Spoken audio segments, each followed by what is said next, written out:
এখন আমার অবস্থা হয়েছে ঠিক সেই তরুণ ডাক্তারের মতো। এক তরুণ ডাক্তার নির্জন পার্কে তার প্রেমিকার সাথে মিষ্টি মধুর আলাপ করছিল।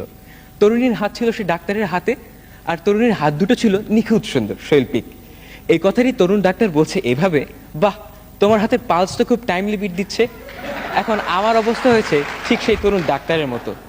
সৌন্দর্যের স্বর্গ বলতে আমার যেটুকু কল্পনা, তাই ওই বারিধারা গুলশান অর্থাৎ বাংলাদেশের স্বর্গকে ঘিরেই।